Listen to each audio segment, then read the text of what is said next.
You know the feeling. It's a tight, physical sensation in your chest that flares up when you're scrolling past someone else's vacation, their new car, or their latest milestone. We usually treat that flash of resentment as a character flaw, a petty glitch in our psychology that snaps attention away from our own lives. The 11th century Persian philosopher Nasr Khusraw approached this problem from a different angle.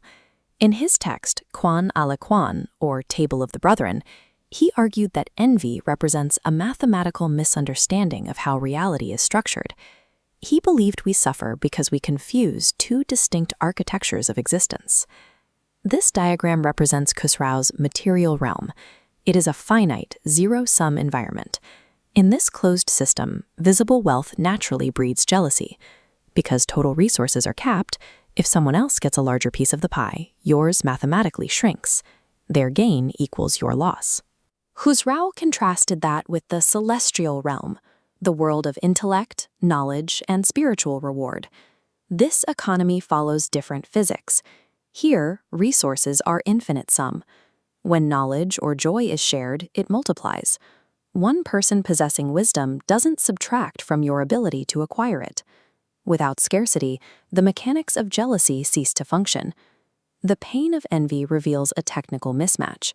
We are trying to run an infinite human mind through a finite material operating system. Khusraw observed a paradox in how we navigate these two realms. Individuals with a shallow understanding of a subject often seem content, living free of intellectual envy. This happens because they cannot perceive the vast oceans of knowledge they lack.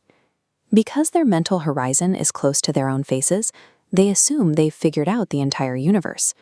The true sage sits at the opposite end of the spectrum. They look out at the vastness of what they still don't know and feel a quiet gratitude for the scale of reality. The poet Rumi used the metaphor of pouring the ocean into a pitcher. The pitcher, representing an unrefined soul, becomes full and rejoices in its state, blind to the infinite water surrounding it. This forms Khusraw's core architectural rule.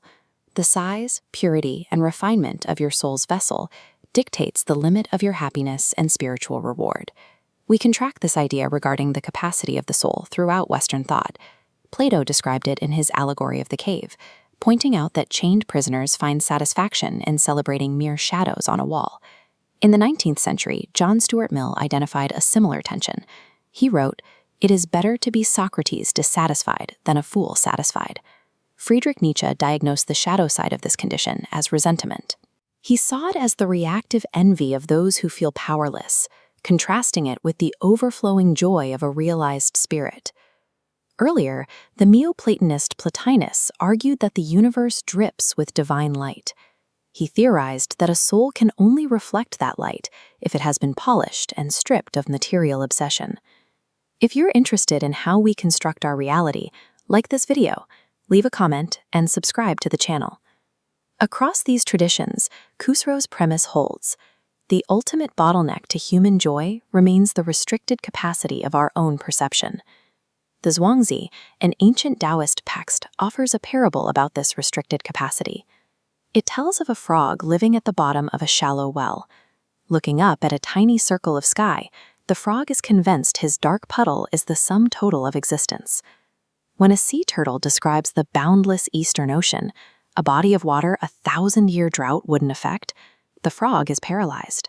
His spiritual capacity is blocked by the limits of his environment. Buddhist psychology diagnoses this blockage as avidya, or ignorance. It is the illusion that we are isolated entities competing for a finite pile of resources, the root of the envy Khusraw warned about. The Buddhists offer a practical antidote, mudita, or sympathetic joy. This is the active practice of cultivating genuine happiness for another person's success. This choice dismantles the mechanics of material envy. By practicing mudita and prioritizing internal refinement over external validation, we break the shell of our ego. We actively expand our soul's capacity to hold the infinite. This is a critical defense for the present day. The modern attention economy survives by keeping your focus locked on visible, finite, hyper-competitive rewards. Escaping that trap requires shifting energy from finite material games into infinite ones, like the pursuit of knowledge. We must also challenge our own contentment to ensure we haven't simply gotten comfortable at the bottom of a well. Rather than chasing material goods to fill a narrow reality, we must cleanse the internal lens through which we perceive it. The architecture of spiritual reward is an internal capacity. The infinite sits before us. We only need to bring a vessel large enough to receive it.